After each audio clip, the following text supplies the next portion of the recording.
Yo, guys, what is going on? Welcome to Pistons Talk Podcast. I have a very special guest again. Apparently, we're twins. That was the comment section I read last time you were on, like 4 months ago. Like, dude, you guys related? I'm like, no, we just have beards and wear hats. I don't know. Close enough. But people really enjoyed you coming on 4 months ago. I know we've been kind of like communicating back and forth, trying to get you back on the show. Happy you made the time today, but welcome back to the show. And how about them Pistons? Appreciate it. Glad to be here. Them Pistons hurt my heart every day. I know we were talking about a little bit earlier. We knew the Pistons were going to lose as soon as that Cade like kind of bricked that shot. Like we knew it was like I thought it was going to be Duncan Robinson. Like I saw him curling off the screen. I was just like, he's just going to hit a 35-footer. The fact that Bam hit a shot, like what? Look, all I know is that the second Cade shot it, I knew it wasn't going in, and I knew that the Heat were going to score probably at the buzzer, hold for the last shot, win the game, not go to overtime, because that's just how it's gone the last 15 years. Yeah, I mean, I remember the Matt Barnes shot from a few years ago when he was with the Grizzlies. It was like a half court one. I was just was. It was like, don't go in, don't go in. Ah, fuck. That was another one where it's just like you just sort of know when it leaves his hands, it's going in. Yeah, I mean, it was a good competitive game. I mean, I enjoyed the game thoroughly, especially because it was the 20-year anniversary of. God, I can't believe 20 years since the Pistons won a championship. So since it has been 20 years, I thought what we could do is share maybe a favorite memory we have from the Going to Work 2004 Pistons. So what was your favorite memory of that squad? I was a youngin', but I was at game 4 of the finals. And I just remember Kobe traveled. Kobe got a tech. Crowd's going crazy. Pistons just won that one easily. That's just burned in my head as a favorite personal memory. But other than just like, every moment of that team was just amazing. The one moment that I vividly remember, because I do remember Karl Malone getting hurt that series, even though he was like 60. Yeah. He was so old. Him and Gary Payton were like both like 40-year-old veterans trying to the ring chase. And it's funny because the talk going into the series was like, oh, this super stacked Lakers team with, Karl Malone and Gary Payton. And it's like, I mean, they played decent this season, but like getting old. The one memory I have is when Rasheed Wallace basically got like really pissed off because I think their backup, they had like a European. I can't remember his name. I think it was like Slava Medvedenko. Yeah. Like, oh, yeah. He went off on him. Yeah. So Rasheed, like, I can't remember which game. I think it was like game 2 or game 3. It like, she just, I don't know, got pissed. He said something to him. He's like, this little motherfucker can't guard me. And he just like went off. Like, I remember that. That was probably the one memory that I just remember vividly. I remember Chauncey just dogging Gary Payton like crazy. Like he could not guard him like that. Yeah. Man, we got spoiled with that roster. I know. I think the rest of the season during every Pistons game, I'm just going to watch a separate 2004 Pistons game and pretend that's live. So I don't feel the pain that I felt the last 15 years with this team. Oh my God, dude. It's been so bad. I mean, even Isaiah Thomas kind of like took like a shot at Tom Gores without actually like talking about him this week. I saw that. Yeah. When you get rid of people that actually know the game and you bring in your own guys, this is what happens, dumbass. Yep, I saw it. Yeah, Chauncey calling GP to tune into the finals and being nationally recognized on headlines was legendary. 100%. Yep. I miss that team every day, man. The fact that like basically everyone, I think outside of Rip, is doing something in basketball right now is actually really cool to see. Like I completely forgot Tayshaun was even like in like the front office with Memphis, but honestly, I kind of wish he was here, but I wish all of them were here, but it's just whatever ownership and front office chose to, we don't have to dive into that. No, I mean, Rip said he wanted to own a team, so hey, you never know. You never know. That would be great. Please, Rip. Please, no more T-shirts and drunk press conferences. Save us. Just give us something to cheer for. That's all we can ask. Did want to talk about a current Piston that did sign a 10-day contract, and the Pistons have signed him for the remainder of the season. So my question to you is the Taj Gibson experience. What have been your thoughts on him? I know he hasn't played a whole lot, but we've heard from players like Jalen Duren and James Wiseman, like just his veteran leadership and impact. So maybe kind of your perspective on that. I love it. My first thought when he signed was like, all right, Duren and Wiseman finally have a big man who can help them, play basketball properly, especially on the defensive end. I mean, Wiseman has been solid defensively this year, but Duren just needs a vet to help him defensively, and Wiseman needs a vet to help him offensively. But I love it. I mean, Wiseman's been playing really well lately. I'm sure it's not all on Taj, but I'm sure Taj has helped. Duren's been better. It's just, he's the type of vet you want around your team. Like, everybody talks so highly of him.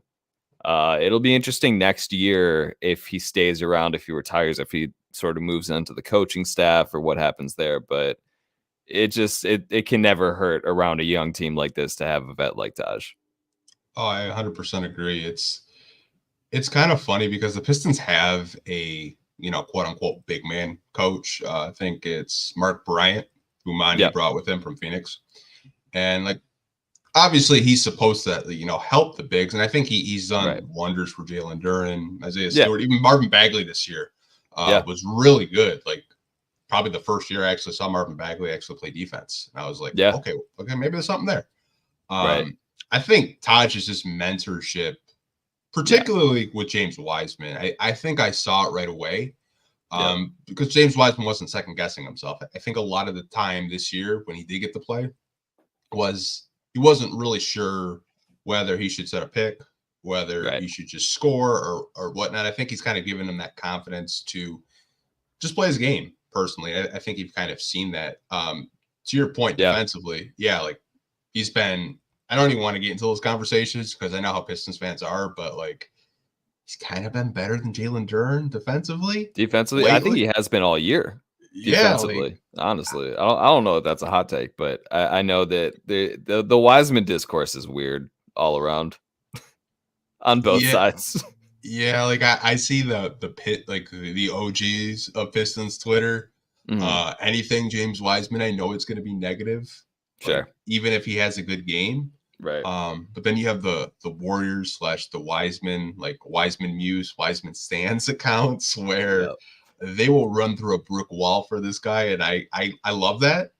Yeah. But I think there has to be a happy medium where like we can talk about him without it being negative, and we can talk about him when he has a good game. And when he doesn't have a bad game, it doesn't have to be negative, but like he is what he is at this point. He's only 22. And I think some people have kind of capped his ceiling. It's like, oh, he's never going to get better. He is what he is. He's a bust. It's like, he's 22. Like, chill out.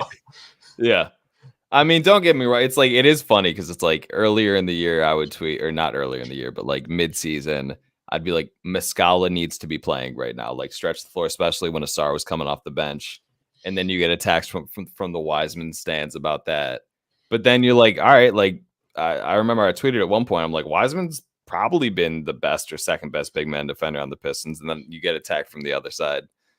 But like you said, he's 22. Like, he's been much better as of recently. Like, the first half of the season, it was an issue, especially playing him with the SAR. But that's not necessarily on him. I mean, we could talk about Mr. Monty Williams.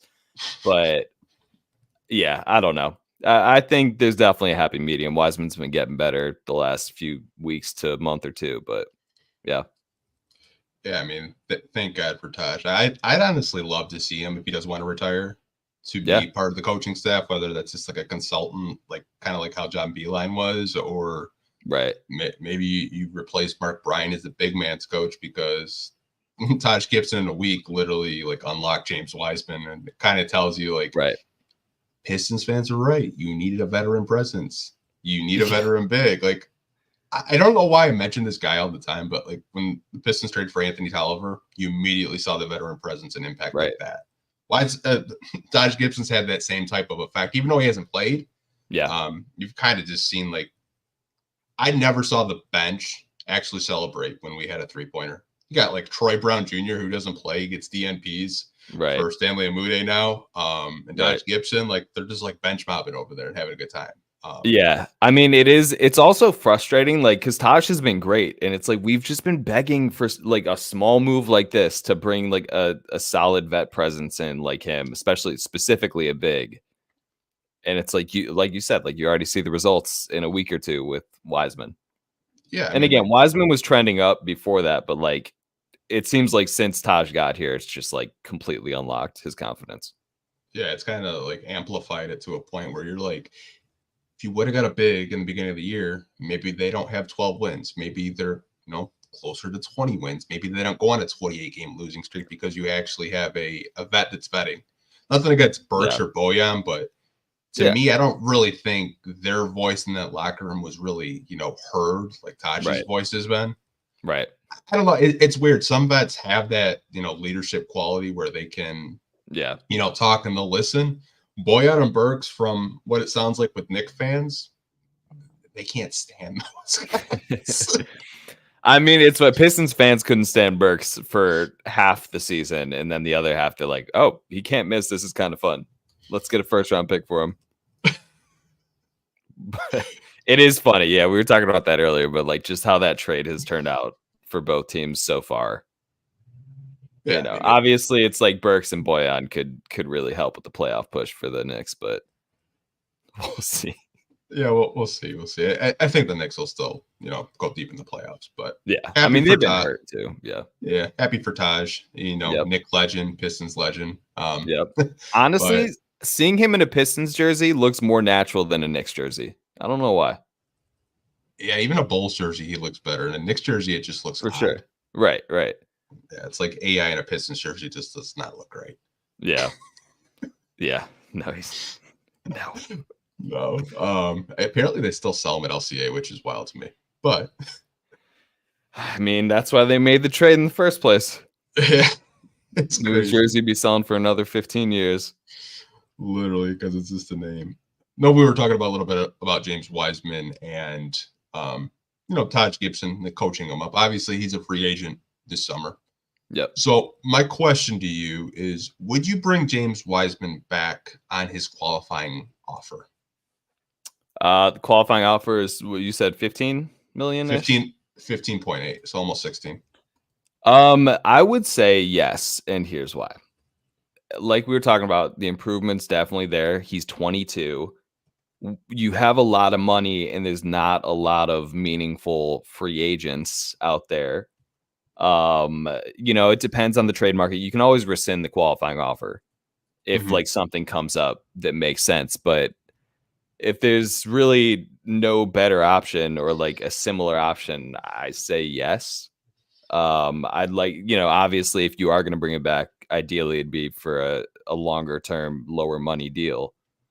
But I don't mind. I mean, the Pistons have 60 million coming up, give or take? Couldn't they get to 80? I think it's down to 55 because of the buyouts. Because Shake was actually still guaranteed for next season, and we bought him out. So we're going to be paying him like a couple mil for the next 2 years. But I think it's like a 55, 56 million, like around that price point. Okay. I mean, nonetheless, I think it's worth extending that. And obviously you'd like to upgrade that, but you can always rescind that. So, but as of now, I don't see any issue with it, and aiming to bring it back on a longer term, maybe like a 2-year, $17 million deal. That's probably too high, but just spitballing here. I know. It's like, you kind of look at the qualifying offer and it's like 16 million, like close to that. To your point, I would probably like to lock him down if you do want to bring him back. Right. At the end of the day, I know that he's a fan favorite of Troy Weaver. And I know Troy Weaver is very high on him. If he's going to be here. That is true. I haven't really seen him at Pistons games as of late. since the incident. Yeah, since the incident. Yeah. It seems like, just kind of like going off of recent contracts with this organization, they really like the 3-year deals, 3-year, 30 million, like the old Marvin Bagley, like Right. 3 for 36. Absolutely not in my head. Yeah. I think there's a price point for Wiseman, but I think when you start getting into the, the $15 million range, even though it would only be for a year for the qualifying, I think the organization would probably want to get him lower. For sure. Yeah. No, you wouldn't keep it. I mean, if he accepts the qualifying offer and you don't rescind it because there's nothing better, all good. It's 1 year, whatever. I think that he would have a no trade clause at that point, right? I don't even know. Spot Track, it's like, that's just what I got. I don't know if it's updated. Yeah. But I think a price point for him, like the organization would probably like around 6 to maybe 9 million per year, would probably be a little bit more friendlier. For sure, yeah. And I think from a standpoint of, there hasn't been a whole lot of games for, Wiseman's agent to point to saying like, hey, my client deserves, 15 million a year. Be like, he hasn't really played a lot. Like, this is kind of like a prove it deal. Like, prove to us that, you deserve to be here more than, next 3 years. Again, only 22 years old. I think there's value in keeping him, but I could understand if the Pistons decide, hey, like, we traded for you, we traded Sadiq Bey for you, it just hasn't worked out these last 2 years. Yeah. We got rid of Mike Muscala to give you more playing time. We just don't feel that you're ready yet. Good luck. I don't know. I think there's value in keeping him, but I also can understand from an other fan's perspective of saying like, hey, let's go get a big man in free agency instead. Right. Which is fair. I mean, also it's like, I don't necessarily trust this front office just in general, but especially to negotiate contracts with their own free agents. And that's like you were saying, like the Bagley deal. No one was bidding. Like they were bidding against nobody in that situation. They overpaid it. If they paid Bagley like $3 million less a year, I think he'd be seen as a pretty good deal. And like I know 3 is not that big of a deal, but like I don't necessarily trust them to keep Wiseman for a good value, even though they should, because like you said, it should be a prove it deal. Look, if he goes and gets an offer sheet somewhere else that's bigger than you want to match, like you let him walk. It is what it is. There are a lot of like decent, theoretically free agent backup centers.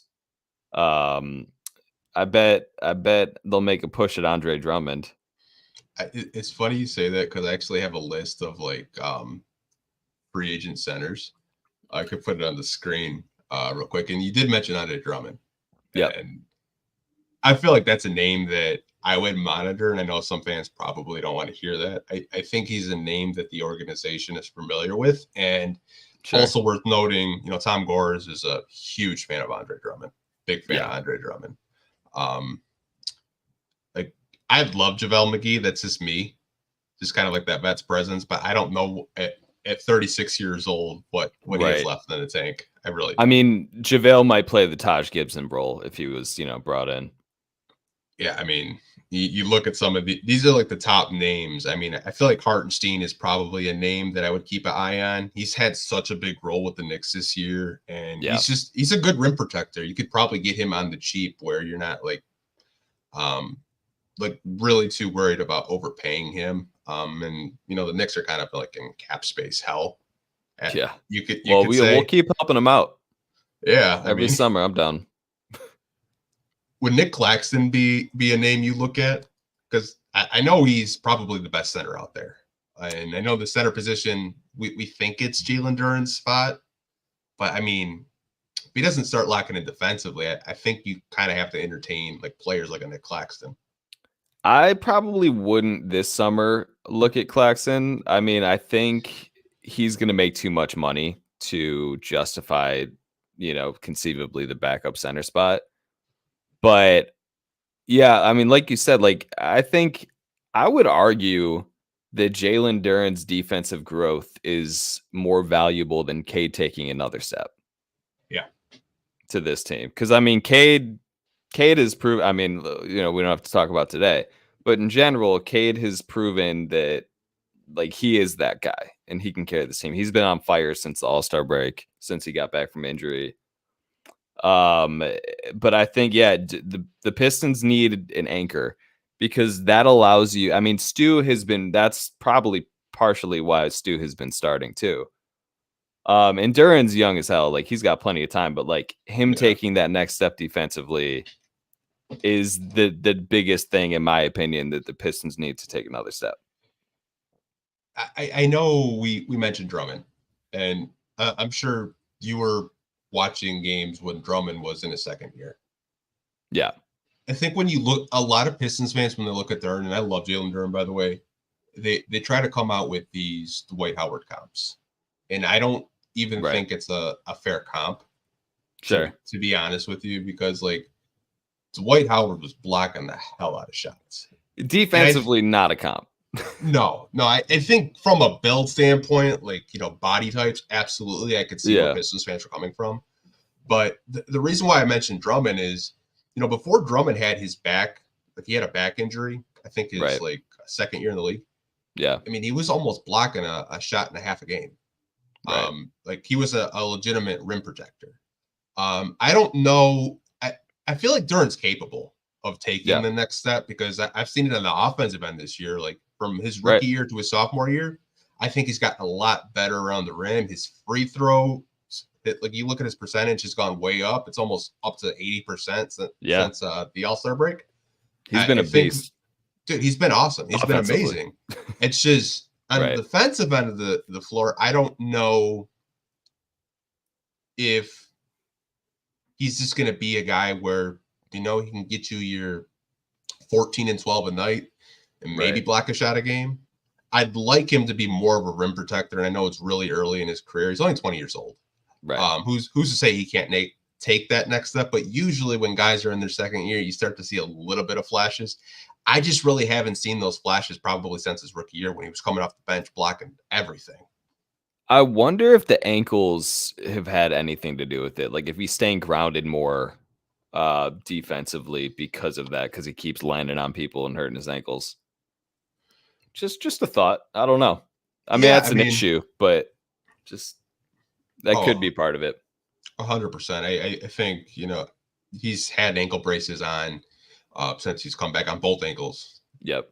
Because I was looking up, because I had no idea. Like he had like 9 NBA injuries and 8 of them were ankles. I was just like, whoa, that's actually kind of alarming.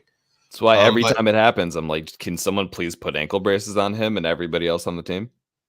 Literally just prep him in the bubble. But that could be a reason why he's not blocking as many shots. I didn't really consider that. I thought his ankles were, healthy because he was playing. No, I think he's healthy, but I think it's possibly something that he's like, all right, like I need to stay a little more grounded to protect that. But I don't know. Just something I thought about. But he does need to improve on that end for sure. But I don't think you make any decision based on that lack of growth yet. Yeah, I think it would be way too early. Keep a Taj Gibson in, a backup center who's a vet who can help him. 100%. Or you go out and get someone in free agency that you feel that can maybe, replace Wiseman if you want to do that. But it's just something, because I remember when he was a rookie coming off the bench, man, he was just like swatting everything like crazy. And it's just like, I don't know if it's getting used to playing starter center minutes, or to your point, it's just like an ankle thing where maybe the ankles are only like 70% and he's just being a little of everything. Yeah. Like I said, only 20 years old. I mean, I think he leads the lead in 20 rebound games at 20 years old. He's got 3 this season. So he's a absolute beast offensively and on the board. So just that last step of his game. Yeah, like I said, there's a lot of potential there. There's something that I did want to bring up because I know some people, like I get it, like you're a fan of the team, but I think sometimes it's the opinions or takes we have, or we got those rose-colored glasses on all day. Like we can't criticize these guys, or we're a hater, or something like that. I don't know, man. It's pretty crazy. Yeah, there's a lot of strong opinions, positive and negative, about every player, depending on the day. Yeah, I literally got tagged in the Jaylen Brown take that I had. I think it was under one of your tweets the other day. I remember that. That comes up a couple times a year. That's a good one. That's a good one. I was like, oh man, I'm a dumbass. Hey, didn't majority vote Drummond there too? Yeah. Yeah. So it's not just you, but you showed yourself at least. I was like, damn. Yeah. Speaking of, a player that we're very high on, Simone Fontecchio. Yep. Obviously, I think he's been the Pistons, dare I say, best player since the trading deadline. Give or take. He has started 41 games, so as a result, he's reached starter criteria. So his qualifying offer, I think, was at like 3.1. Now it goes up to 5.2. So my question is, one, what would you offer him in free agency? And two, do you think he's more of a starter or is more of a bench player? I am probably biased because I don't know why I'm so high in him, but I am. That was when Troy made the trade. I was like, oh, okay, Troy's actually making some pretty great moves here. And then the rest of the trade deadline comes and it's like, what are you doing? But with Fontecchio, I think he's a starter with this group. Like, I think if you have, we'll see how it plays out. That's why I want Asar to come back. But I would love to see Cade, Ivy, Asar, Fontecchio, and Duren and see what that actually looks like. But I would, because he just makes life easier for everybody in the starting lineup. Like, he stretches the floor. He can tack off the dribble. He's not scared to shoot, which is good most nights. Defensively, he's totally solid. Like, he's not, I don't think he's necessarily an above average defender, but he's totally solid. He's not, he's not a traffic cone like the last man we had in his position. But I think he's a starter, but I would like to see that starting lineup before free agency. And I don't know that we will, because I think even when Asar is back, which hopefully he's all good, but I think Monty's going to keep starting Stu, who's also been good and improved lately. But I think he's a starter, or at the very least should always be playing starter minutes. I just see that conversation a lot right now. Is he a starter? Because then you get into like these weird combinations. Like, do you put Asar at the 4? Do you start Tech at the 3? Do you have Tech off the bench and just, put Asar back into his small forward role and have, Fontecchio at power forward and Stewart off the bench? Right.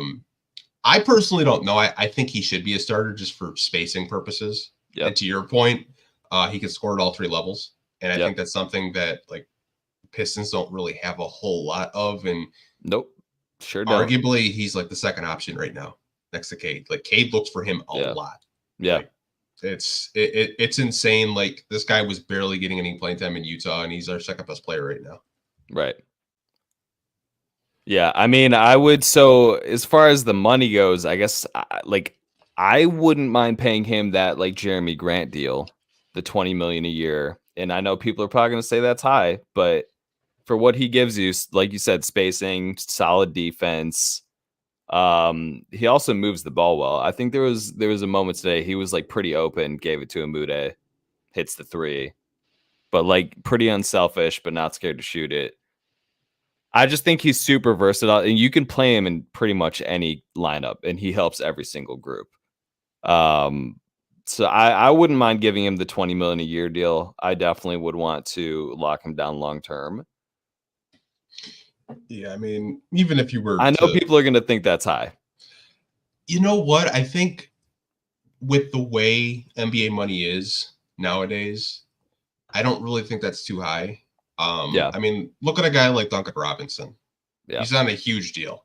Right. And he just torched the fuck out of us tonight. Yes, he did. Like, he looked like prime Klay Thompson out there. Like, it was insane. Yep. He could not miss a shot. Yeah.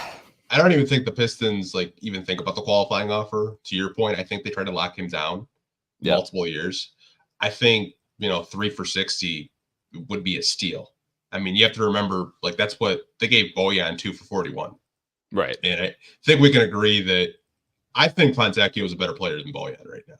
Like, I would rather give Fontecchio 20 instead of Tobias 35. Yeah. Which I think is what his number might end up. It's definitely going to be 30 plus. Well, that, and I feel like you're going to have bidders too.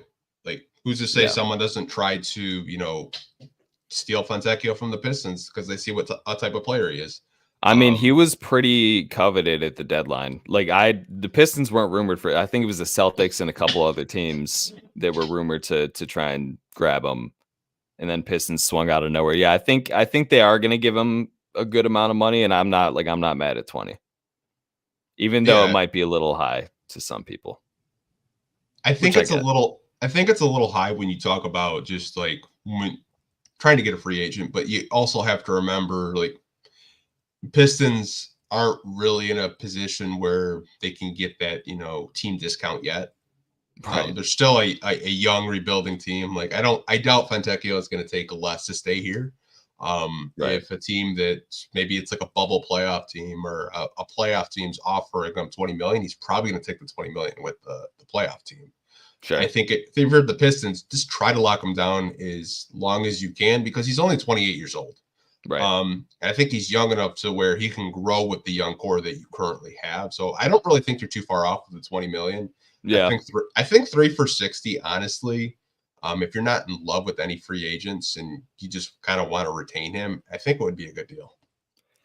I agree. Yeah, I'm higher on him than most, and I was very excited. But yeah, I think that's in the ballpark. I mean, I'd love to keep him for cheaper. I just, I'm okay with 20. Yeah, I mean, if you can get him for like 12 to 15, I feel like that would be like a home run. Sure. Like if you could get him for like, I don't know, 3 for 45, I think that would be an incredible steal. But I don't know. It just depends like what he wants and who his agent is at the end of the day. Yeah, I mean it's interesting too, like compared to like Isaiah Stewart's extension. Like it'd be interesting to think. I value Fontecchio more than Stewart just because of mainly offensively, but a lot of teams want Stewart too. Yeah, I mean, I feel like Fontecchio is a lot more. I don't want to say he's more mobile, but laterally he's quicker than Stewart. Yeah. Sometimes it seems like Stewart has like cinder blocks on his feet because he's kind of slow. But I mean, I don't want to say like Stewart's slow by any means, but Fontecchio is actually like sneaky athletic. Like, you wouldn't think he's athletic, but like some of the drives he has at the basket, you're like, dude, what the hell just happened? Yeah. Like, but it's also the Fontecchio conversation also opens up another discussion where it's like there are probably some hard decisions coming up because realistically, how far does a core, and it might be far depending on the progress they have and maybe if there's a change in coaching style, but if like what does Cade, Ivy, Asar, Fontecchio, and Durant, like how far can that group go in 3 years? Like is that enough from your starting unit if you upgrade the bench? Because that's the other question. It's like I love Fontecchio, but if that group has a ceiling of 7th seed in 2 years, what are we doing? Yeah, I don't. I'll just say this: I don't know if Ivy and Cade. I don't know if they can work with both of them trying to run the show. I said last week I'd like Ivy to get back to how he was playing at Purdue, playing more off ball. Right. Because that game where he had like 30 points and he shot 6 threes, I mean, he was like a movement shooter out there. And I think that's what they need out of the 2 guard position. They need like a Duncan Robinson. They don't need, Ivy running in transition, making just like crazy passes where nobody's open and it's just a clogged lane. Nothing against Ivy. I like him. Right. I just think, to your point, they have a lot of tough decisions to make because I don't really know if a Cade and Ivy backcourt may work long term. I like them both. They have incredibly high ceilings, but I mean, it's going to be a tough decision, and who knows what Monty Williams wants because you see quotes from him. He always talks about wanting a grown up. I mean, he's playing Evan Fournier like he's MVP right now. It's just like, yeah, Fournier definitely slid into the Burks role for Monty. That's for sure. Someone said he's the new Killian, but you guys are crazy. It's because he's French doesn't mean he's a new Killian. You guys are funny though. Oh, Killian. It is crazy too, just like how long, and this goes for the front office and coaching staff this year, just how long it took both of them to just make the really obvious good decision. Like Killian, who's not going to be on a roster to close out the year. Mm-hmm. You know, I'm sure he'll get a training camp deal next year, but like, we'll see what happens there. You're starting Isaiah Livers, you're starting Kevin Knox, and Knox was your best option, but that's a problem at that position. And then finally, Monty starts staggering Caden Ivey a little bit with the bench unit. But to your point, I think I agree that like the perfect two guard would be, movement shooter, off ball, you know. But I do think, and they haven't, and I don't know if this is it's probably a coaching. I'm just always going to blame coaching based on what Monty's done to us this year. But I really do think they could work together. But Ivy needs to be more consistent with his shot. Like that's just, if it is going to work, that's essentially what it's going to take. And staggering Ivy with the bench and just let him run the freaking show. Like you saw what he can do. We saw it last year when Cade was out. Monty saw it this year when Cade was out. I don't know why the ball isn't in Ivy's hands more to initiate, especially with the bench unit. Like Sasser's been great, but I think you're going to be at your best, or at least see if this can be good enough with staggering them more and just letting Ivy initiate, letting Cade do his thing. But yeah, I think there are hard decisions that are going to come. Yeah, like I said, I happen to like Ivy a lot. But to your point, like he played a lot better as like the lead guard. Yeah. And that's like when Cade came back, he got the ball and he was the lead guard. But just the style of plays at which they play as a lead guard are completely different. Like Ivy's really up tempo, fast, loves the transition game, and Cade is more of like that half court type of guard where you know, he's a little bit more methodical, a little bit more slow, likes to get to his spots, tons of screens that he looks for. Where Ivy's just like, I don't need a screen. I'm just going to go into the basket and like force a foul. Right. I think that's why Fontecchio is so important to this team, because there's kind of this like someone texted me today, they're like, imagine if you had Fontecchio and Lauri Markkanen as your 3 and your 4. I was like, there'd be ultimate spacing. Like it could work with Cade and Ivy. Like you could just like throw it out to both of them. I was just like, but ideally, like Utah's not going to give us one of their best players for nothing. Right. Well, they might have with Fontecchio, but we'll see. We'll see. I don't know. You caught Danny Ainge napping that day. I think we did with Boyan too, even though, you know, I know. He got his boy though. He got Kelly Olynyk back. He's got like a man crush on him for whatever reason. Right. But it's true. Honestly, I don't even know. I did want to talk about this because I feel like a lot of people probably saw this, and it was a tweet from Jackson Frank, who I actually follow because I like his content. He's a good follow if you guys do want to follow him on Twitter. But he was getting into debate about Jalen Williams from the Oklahoma City Thunder. And his stance was basically that if Jalen Williams was on the Detroit Pistons, he would be the best player. Now, do you agree with that? And do you think Jalen Williams is a better player right now than Cade Cunningham? Let me start off by saying love Jalen Williams. Absolutely not. I think he's a great player and he's going to be great. But OKC is a really good situation for pretty much everybody in OKC. He benefits from Shea, obviously, and all the spacing they have there and just defense they have there. Whereas if you put him in the lead role, I don't think it's the same. I mean, maybe he would be able to get to that at some point if he was consistently in that role. But no, long and short answer is no. Absolutely not.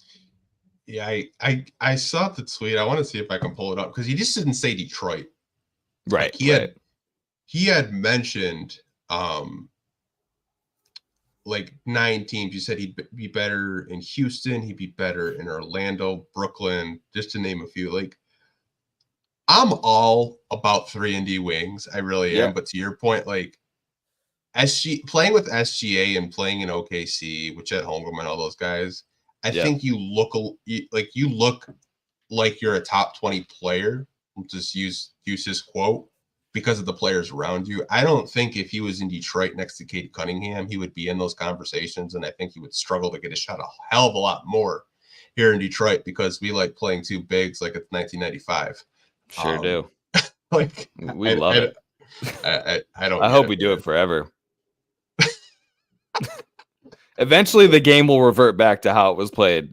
So let's just keep doing it till it happens, and we'll be ahead of the curve. Yeah, I thought this was pretty wild, honestly, to even suggest that Jalen Williams would be a better player, not only better than Cade Cunningham, better than Jalen Duren, Jaden Ivey, like everybody. Right. I thought it was kind of wild. Like I'm all about having a favorite player and being high on a player, but I just don't think he'd be up. I don't even think he'd be the best player in Orlando. I don't think he'd be better than Paolo Banchero. Like that's just wild to even say. Yeah, I agree. I mean, look, I think Jalen Williams is great. He's a great two-way player, and I think he definitely has all-star potential. But yeah, I don't think you plop him on the Pistons and he's as good or better. Yeah, me either. I think he's a good player. I'd love to have him on the Pistons. He's just those No, wings I would love it. I think Yeah. those wings that like every team wants. So you get a two-way wing that can score and defend multiple positions. But we might have that in Asar Thompson. You never know. But Yeah, we'll see if that shot comes around.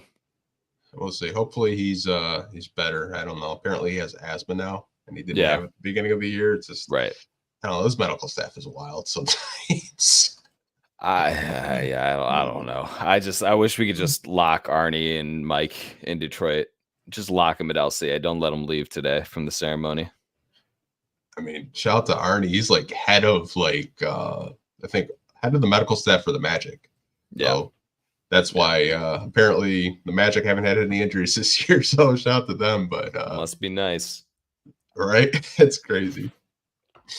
So one of the questions that I've asked a lot of guests on this podcast, especially with the Pistons having a bunch of money in free agency, and they're going to have a top 5 draft pick. I'm probably picking 5th. Who knows? But my question to you is, who's one player you would target in free agency? The issue is there's really like no one that I think moves the needle enough. Like I said, like I'd rather pay Tech over Tobias. Mm-hmm. If you can grab both, sure. Like, I mean, I don't know that Tobias would take the off the bench role, but I guess one of them off the bench can be your flamethrower off the bench.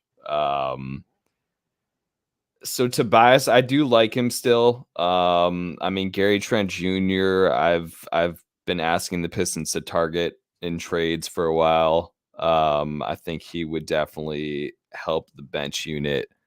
The thing is, it's like, yeah, there's definitely no free agent available that's a starting upgrade over anyone, clearly at least.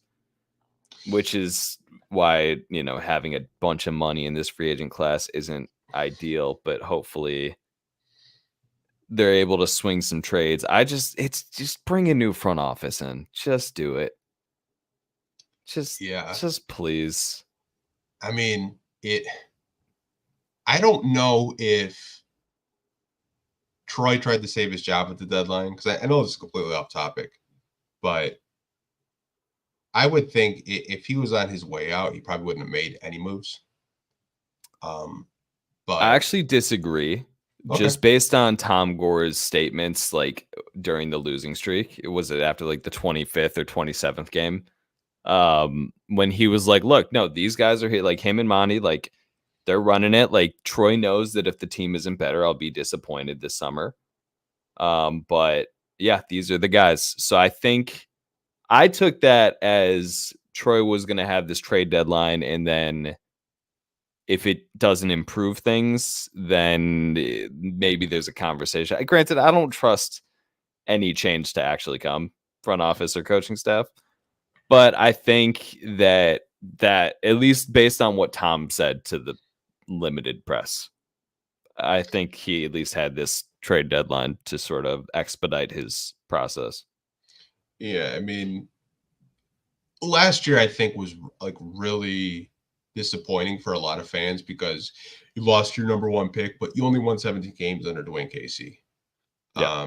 You have 12 wins, and if you made it to 17, I think it would be a miracle, given how bad this team is coached, given how no one on this team can set a pick without moving their feet. I just, when I watch this team, I just kind of look at the way they're coached, and it's just like they've gotten worse somehow from last year, which I didn't even think it would be possible. I was on here in October saying maybe they can get to 30 wins. That was the ceiling I thought for this team, but obviously here we are in March, 12 wins. Like I don't know. I mean, I was talking crazy saying, and granted, I was actually very tame in my like win predictions this year. Like I didn't even say play in or anything crazy, but I was like, Cade was gone all last season. They bring Asar in. They have a not reigning coach of the year, but a recent coach of the year with the finals appearance. 17 wins is not the baseline. That doesn't make any sense. They're starting, this roster and coaching staff is better than is starting like at a better place than that 17 win team. And here we are. I don't 12.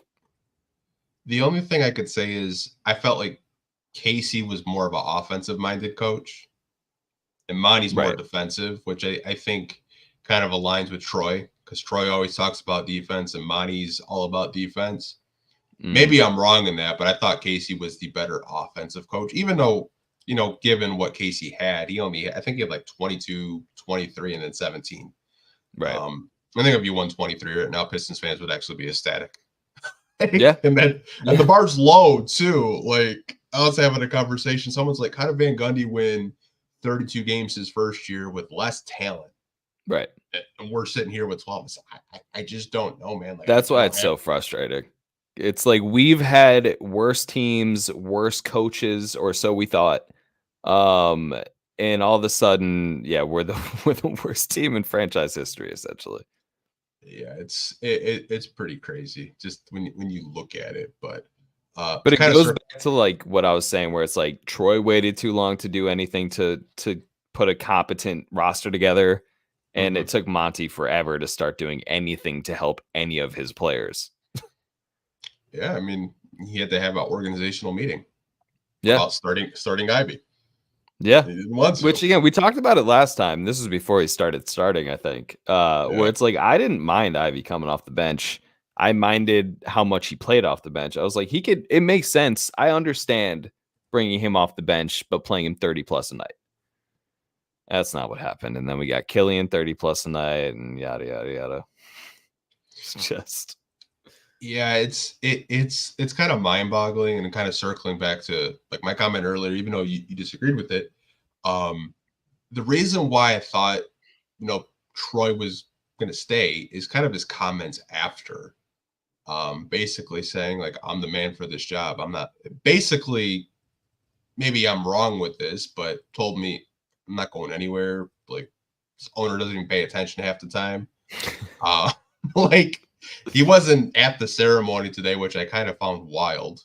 Have a, the 04 team in town and you're nowhere to be found, which I think is kind of a bad look. And also Rasheed Wallace wasn't there either. So it's just like, yeah, I don't know. Do we know why Rasheed wasn't there? I didn't hear anyone saying or I didn't see anyone saying anything. Yeah. So he had a post, like, I know it's just like completely off topic, but he had a post in 2004 or 2020, and he was upset with the Pistons demolishing the Palace and going down to Little Caesars Arena. And I don't know if you follow Rob Perez. He used to do a podcast with Rasheed. Okay. And he tweeted this earlier because someone had asked that why isn't Sheed there? And he says it's more than just doesn't like the way the team is being run, but I'm not going to speak for him. He told me off camera. So obviously Rasheed has a problem with Tom Gores and a problem with him, leaving the Palace, which I don't really think the Pistons needed to leave the Palace. Yeah. I thought it was still a good arena, but I think right. I think the Pistons and Gores saw an opportunity to kind of, jump on the Red Wings back and kind of go down to Detroit. Sure. Like, I feel like the Pistons would be in Detroit eventually, but, kind of seeing that the Red Wings were building a new arena, they just kind of jumped on that opportunity. Right. That's interesting. Yeah. It's just interesting because everyone else was there essentially. Yeah. I mean, Darko wasn't there, but. Well, has he ever been included in any of anything? I mean, he left. The team said that they invited him, but I don't think he would want to be in the same room as Larry Brown or any of those guys, really. Right. I think he just, especially after, I mean, all of them, when the question about like Carmelo or Bosch or something's come up in any podcast they've been in, they're always like, yeah, that was we fucked up. And Darko's probably like, yes, but you didn't need to say it out loud. Honestly, like that's honestly pretty crazy though. But yeah, I mean, I think Rasheed's just kind of had that beef with Gores for a while. He just doesn't like him as an owner, and I mean, I could kind of agree with him. He's not really an owner that is that involved, but right. I'm not going to say too much bad things about him because I never know who's watching. I mean, my stance on Gores, I know we're getting off topic, but it's like everybody in the organization has always said that he's given them every resource, like anything that they've asked for to try and improve the team. So I've always respected that, even if he's, down the street from me in Malibu all the time. But yeah, I don't know. I think optically he's not a good look. But by all accounts in the organization, he gives them everything they need. And like everybody says he does care. He's just, I don't know. He's probably, because he was over involved during the Andre Drummond era, and that was a problem. I think he was over involved in the stance where Van Gundy coached him for a year, and he's just like, I got to get rid of this guy. Right. And he attempted to multiple times, and Gores just, he vetoed like 3 trades that I think a lot of people know about now, but during the time they didn't. Yeah. Which I didn't mind him being involved. And when he said, I'll go over the luxury tax if, there's a move to be made. And he was all about winning and trying to, push a winning product. Even though they were 8 seeds and we got bounced. Right. I don't know. I think maybe some Pistons fans would probably want the 8 seed shit again because like what we're going through right now, like rebuild should not take 4 years, and progressively you've gotten worse each year in the win column. Right. Like the 4-year timeline is fine as long as there's actual progress and you're like, oh, I see a way out like soon. No, it's like someone locked the door and threw the key in the ocean, and we don't know when we're getting out. Like, that's essentially what being a Pistons fan has been like for the last 15 years. Like when they have money this summer, like I don't trust them. I don't trust them not to overpay, or like I mentioned this like multiple times, and I think it's just going to happen because I'm just kind of speaking it into existence. I think they go out and trade for Andrew Wiggins. I really do.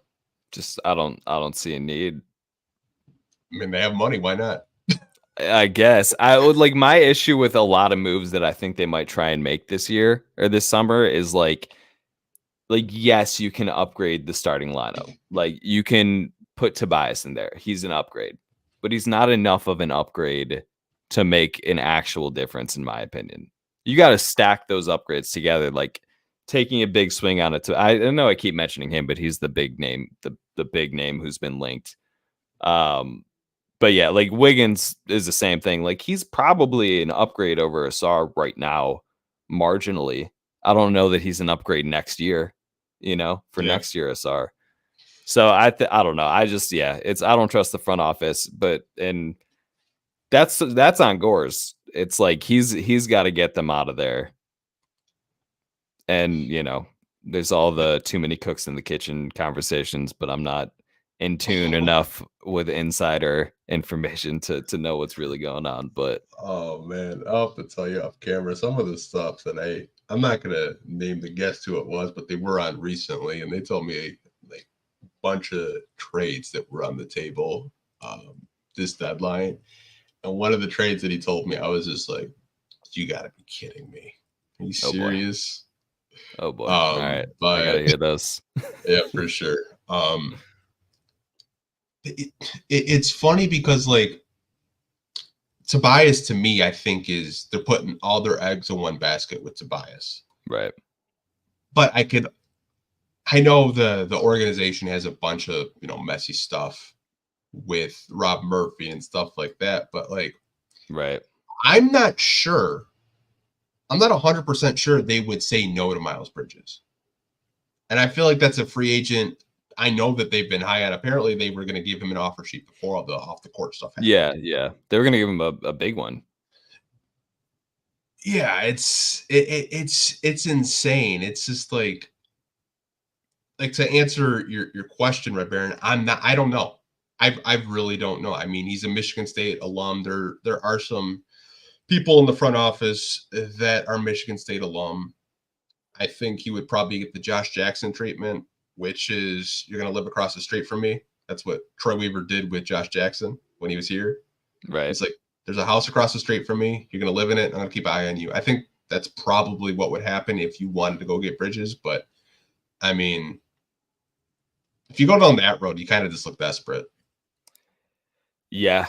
Yeah. I mean, like, Bridges is, like, very obviously a very good player. But also contextually, like, he has been in a losing situation like Charlotte, which we know inflates, how you play when there's really no other, like, points got to come from somewhere. But yeah, like you said, with the Rob Murphy stuff, I don't know that, granted, I don't have any inside information, but it's just, I think it would be a pretty desperate look, like you said, and I think it'd be a pretty bad look. And I know a lot of fans have been vocal about like their fandom is done if that goes down. Oh, 100%. I've always said, like, from a basketball standpoint, leaving the off the court stuff, out of it, I think it would make sense to go target an athletic forward that can score from all three levels. It makes sense. Yep, for sure. But I think from a PR perspective, the media would have a field day with that. Yeah.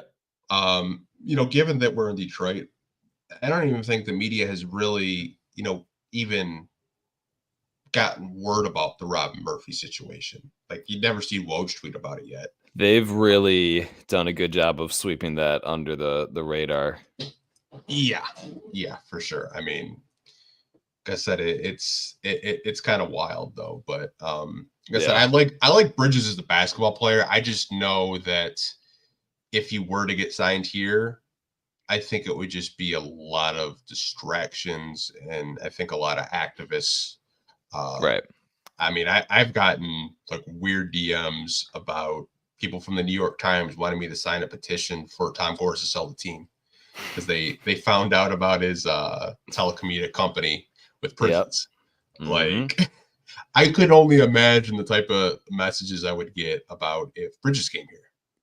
Yeah, I think ultimately, like, there's just a lot of like not good shit going on within the organization. That it's, you don't need to bring someone in like Bridges who has the stuff that he's done relatively recently. I don't know. Yeah, it's just I guess I like I'm personally out, but I understand if people are in. Like, I get it. I don't know. I don't really like that move. Yeah, like, you said, basketball perspective, yeah, for sure, it makes sense. Like, I try to, have the conversations where, just from a basketball side, because I know some people will bring up the off the court stuff, and they should, because it's not right what he did, but I think it makes sense. But I'd have a really hard time, seeing the organization do that and everyone being on board. I feel like maybe one person, like you said, there's like 3-4 people that make basketball decisions. I think one person would be on board, but the other 3 probably wouldn't. I mean, they'd probably all be on board from a basketball perspective, but but yeah, I would, like you said, like I wouldn't rule it out necessarily, but I don't think I would expect it. It sounds like he's just going to stay in Charlotte, but granted, we're still a few months away from when all this goes down. Yeah, I mean, like I said, I'm a Michigan State fan, so I always like to root for, any alum. But I mean, it's hard to, support someone that does that, but I'll just leave it at that. Yeah.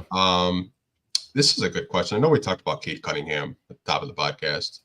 This comes from Trey. He said, let's be real. What is Cade Cunningham's potential? It's year 3, and he's making mistakes, can't win games, and doesn't impact winning yet.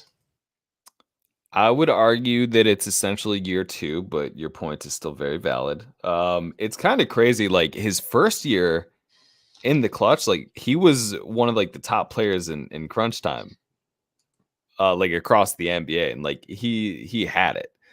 So I don't know what's going on this year because he definitely has been making mistakes down the clutch and has not been as clutch as he was his rookie year.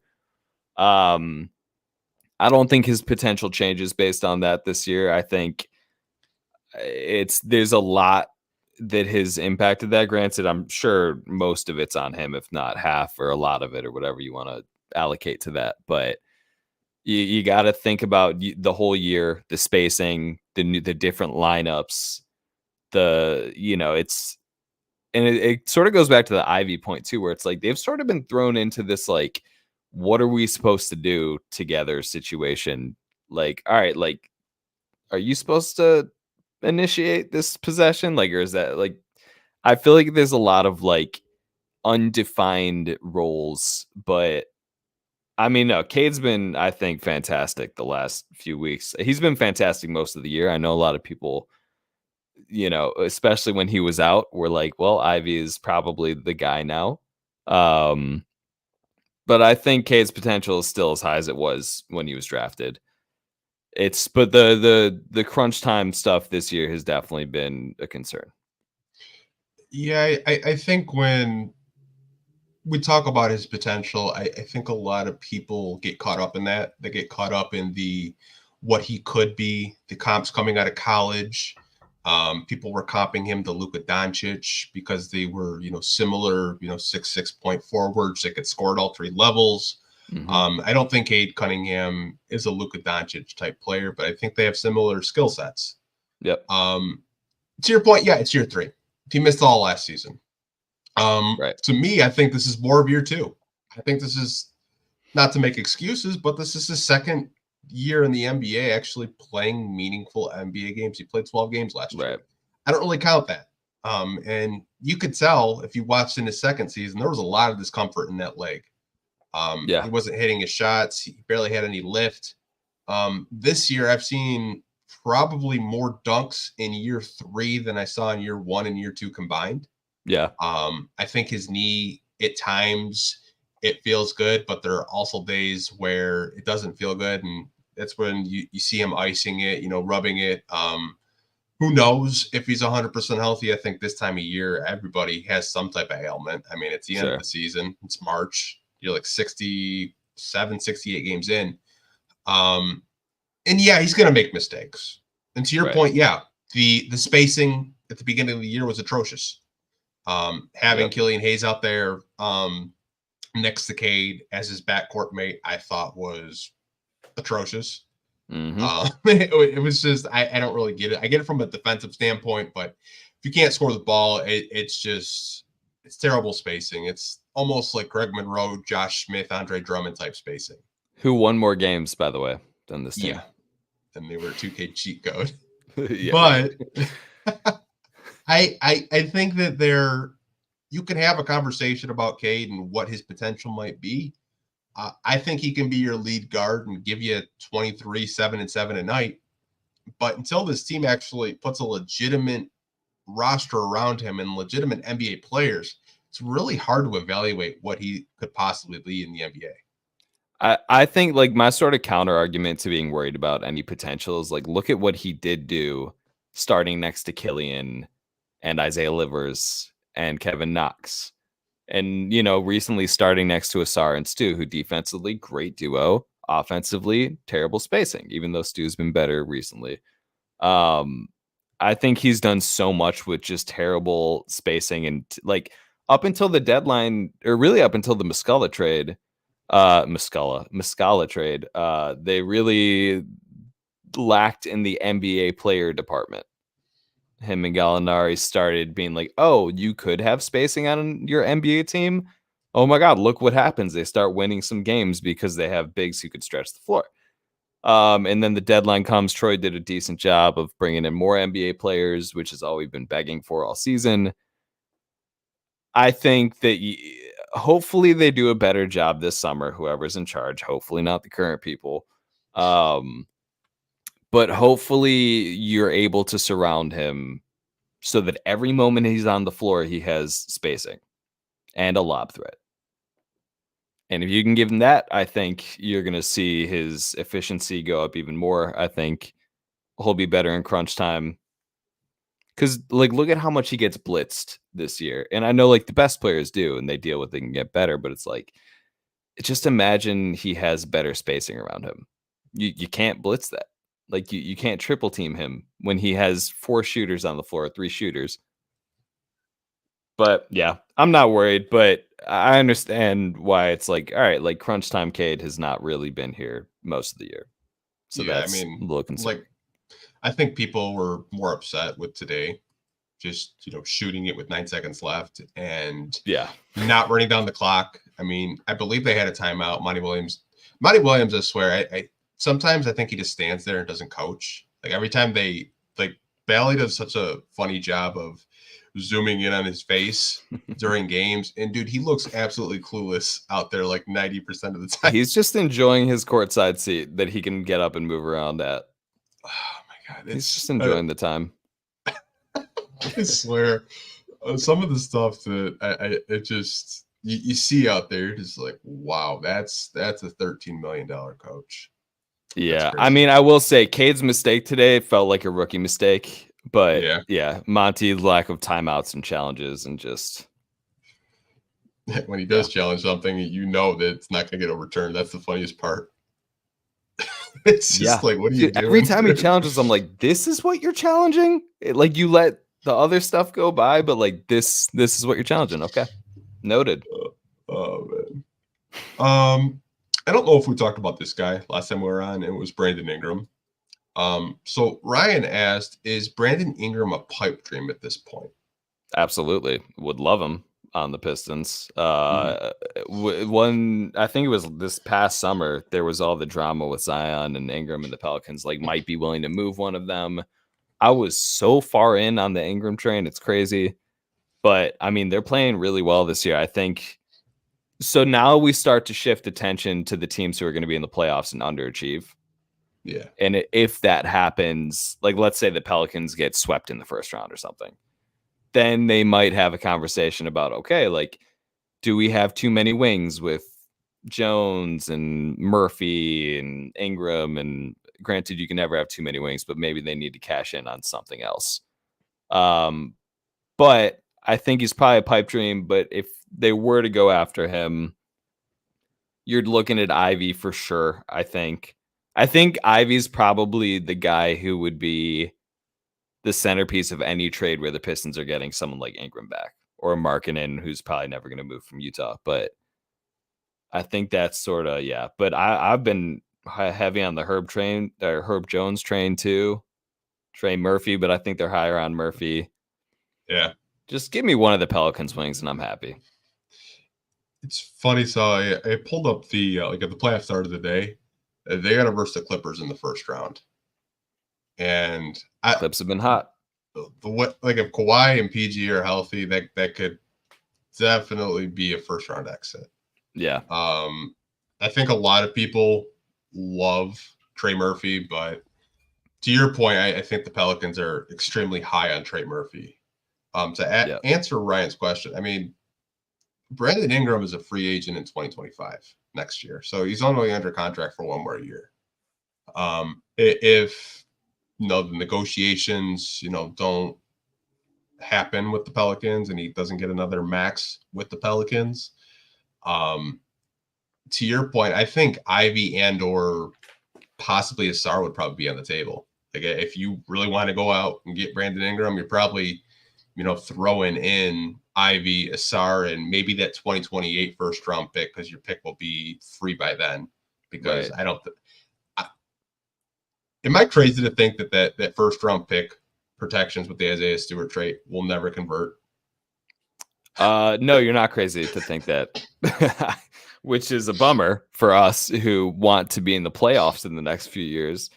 But I'm not. I don't know. I also think that was just one of the dumbest moves in the first place. I mean, like, if you weren't going to re-sign Christian Wood, that's all good. But doing a sign and trade with the Rockets for Isaiah Stewart, which I'm not entirely sure Isaiah Stewart would have gone 16 in this draft.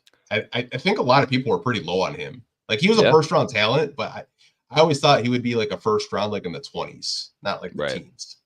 I mean, even still, it's like look, I love Isaiah Stewart. I feel like whenever I'm saying he shouldn't be starting, people are like, "Oh, so you hate him?" It's like, no, I think I would love him to be on this team forever. Like he is Detroit basketball. It's just he's, in my opinion, not a starter. But to get rid of your cap or your first round pick trade flexibility, basically indefinitely at the beginning of a rebuild is kind of crazy. And it's kind of, I mean, who knows what moves could have been on the table, if you can give up 2 first round picks over the last few years. Mm-hmm. But it's just crazy that, like, we just haven't been able to trade picks since the start of this rebuild. And I know people are probably like, oh, you shouldn't be trading first round picks, you're rebuilding. But the only way, maybe not the only way, but like the best way to get a star player back or an all-star player back, you got to be able to trade multiple first-round picks on top of whatever young player or players you're giving up. And we just haven't been able to. I mean, I was hoping the Knicks were going to relinquish our first-round pick when we traded Bojan and Burks. Mm-hmm. I was just like, please, just give us our pick back. But that didn't happen. I mean, shoot. The Pistons, when they drafted Ivy, like, they almost didn't keep Ivy. They had trade offers for him immediately when they drafted him, but they rejected him. Like, the organization wasn't really too sure if he was a player that they wanted to keep. But, you got 3 cooks in the kitchen arguing with each other. Yeah. I mean, I still like the Ivy pick. I'm still glad we got Ivy. Yes, same here. It's just, it's crazy. Just make it stop. Just the endless, the horrible experience. We'll do one more question and we can wrap it up. It's another Cade question. I feel like, I don't know why people have this question, but I guess we'll answer it. This comes from Kenny. He asked, does Cade have Anthony Edwards potential or what? If not, we will not be winning much. We need a 2-way elite guard like Ant. Every team needs a 2-way elite guard like Ant. I think, to answer your first part, I think Ant's athleticism honestly keeps him a level above Cade potential-wise. But I don't think that means that we won't be winning much. I think Cade is still going to be an all-star, going to be a really good player. But I think the athleticism is a little limiting. But not that he's not athletic at all. Like you said, he's been dunking more this season than he has been because he's probably felt healthier most of the year. But I think, Ant's just like a freak athletically. So I think that just allows you to unlock a level that people who aren't athletic freaks can't unlock. Yeah, I don't really know how. I guess from Timberwolves for a 1 seed perspective, maybe this is where this is coming from. Sure.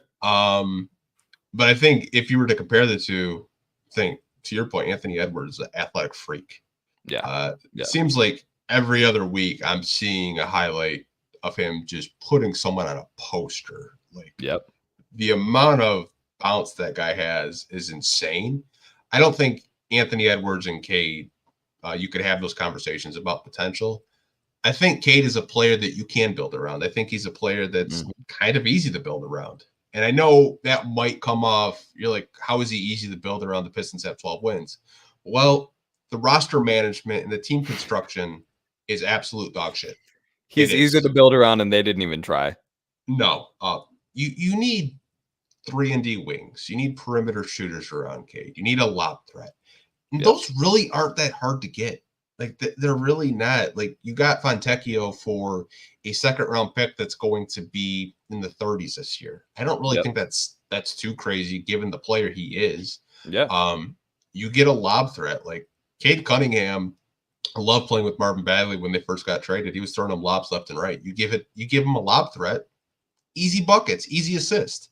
Yep. Getting some 3-and-D wings. Well, we haven't gotten that yet. I mean, we had Troy Brown Jr., but I don't know. He's not playing. I mean, Stanley Amudi is playing more than Troy Brown Jr., and I think that's kind of telling.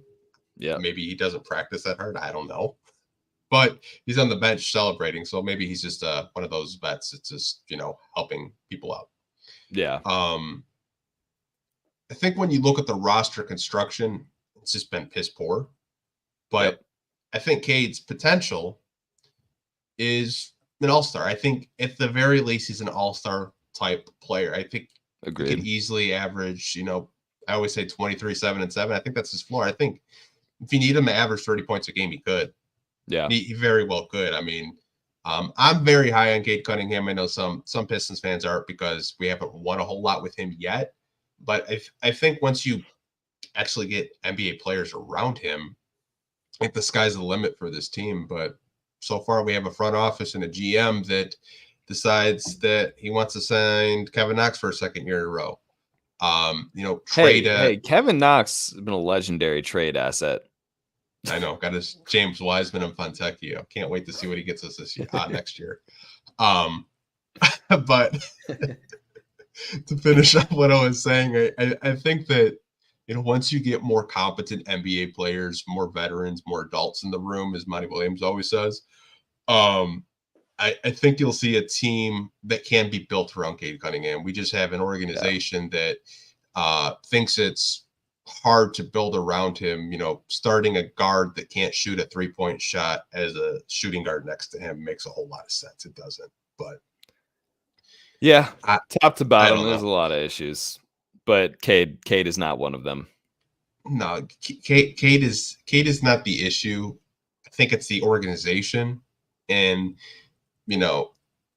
seeing Arntellum this summer talk about, we didn't feel like there's players out there, to build around Cade when you had Cam Johnson, Kyle Kuzma, Grant Williams, all having good seasons this year. All could have been acquired this past summer. But hey, we got Joe Harris, man. Like, hey. Yeah, we did get Joe Harris. I'm like, I know you probably talked about it more closer to the trade deadline, but it's like, I'm still like baffled about how many players we just bought out. Like, I know that happens every year, like during the summer and all that, but it's like, to buy out half your team after the trade deadline, like, I haven't looked into this, but like, that's got to be a record or close to a record. Oh, 100%. I mean, like the Gallinari stuff, like I thought he would possibly stay, but like I get it. Like he's probably in his last year. Right. I was like, okay, that's fine. Like Gallinari, whatever. Shake Milton, I was kind of confused by because I thought that, given the 5 games he played, he was serviceable. I mean, he was better than Killian Hayes. He was getting playing time, and he was fine with being here. And then Monty gives him DMPs, and he's like, "Buy me out." Like, what are we doing? Goes to the Knicks. The Muscala one, I'm still like, I don't get it. Again, he was a guy that they traded for Bagley, and he was serviceable. We saw what floor spacing center with Cade Cunningham looks like. And I think most fans were pretty on board with Muscala. He was just a good vet, but I don't know, man. This organization and front office is so weird. Like, to give these guys contract buyouts and to give up, assets like second round picks to the Wizards just to take on Bagley's contract. This is absolutely wild to me. When you already were going to have a bunch of money this summer, and Bagley would only have 1 year left this summer, easier to move. I'll never understand it. I don't know. Someone said this is like the old Detroit Lions when they would just make dumbass moves after dumbass moves, and it made no sense. No, it's just like, well, if the Pistons do have a Bobby Lane curse, it's probably the ghost of Chauncey Billups or the ghost of Joe Dumars. I don't know. Yeah, it's just crazy. It's like not every single move they've made has been bad. Like, don't get me wrong, but it's just like there have been so many mistakes that, and I'm not pretending I know more than these people who've like been in these basketball circles and careers for their entire lives and whatnot, the front office and coaching. But like, it's so damning that like someone like me, who I literally just watch the Pistons, like I have no involvement in basketball or the NBA or whatever, and I've been right more than our front office and coach this year. Like that's an issue. Every tweet I send where I'm like, oh, this is a good idea or a bad idea, or disagreeing with the front office, I should be wrong every time. Like, the people who are making millions and millions of dollars to do this for a living and who have been doing this for so long and have all the resources at their disposal and whole teams of front office people to help bring them things and work through things and whatever, I should be wrong every time if I disagree with you. And the fact that like I'm an idiot. Like, I'm just a random person who watches basketball. I shouldn't be more right than our front office and head coach. That's a problem. I mean, I think I've told people, like, because a lot of people didn't know who Arn Tellem was probably until like the last 2 or 3 years. Yeah. And like, he's always wanted to be a GM, but not really have that title. The fact that they have to have debates whether or not who Troy's going to draft, debates whether or not who he can trade for, who he can target. Like, dude, that's like handcuffing your GM. Like, I'd be interested to see who Troy wanted to draft. I mean, like, there were conversations that he liked Evan Mobley more than Cade Cunningham. Like, and Arn said, no, we're picking Cade. Like, Arn was right there. Arn has actually probably saved him a lot in terms of like, and I know it's crazy to like talk about, and some people are probably like, why would Troy want Evan Mobley? Well, Troy loves centers. Like, there could be a alternate reality where you have like Evan Mobley and, I don't know, Jaden Ivey as your point guard and center. Right. You don't have Cade Cunningham on your basketball team. Cade Cunningham could be in Houston. Yeah, it's true. Or Jalen Green would be in Detroit. Yeah, like you never know. Like, it's crazy to think about, but I know we get so off topic on this stuff. It's going down a rabbit hole. I think that's on me. My bad. I've been taking us down rabbit holes. I'm usually the one going down rabbit holes, but you take it one step further. I love it. I'm just mad. I'm just mad at the people in power here. I am too. Like, I could clown this organization, but I doubt anyone wants to watch that. I really doubt it. It could be like screaming at highlights like some people on Twitter. Yeah, those always get me. When I need energy, when I need someone else to take the energy.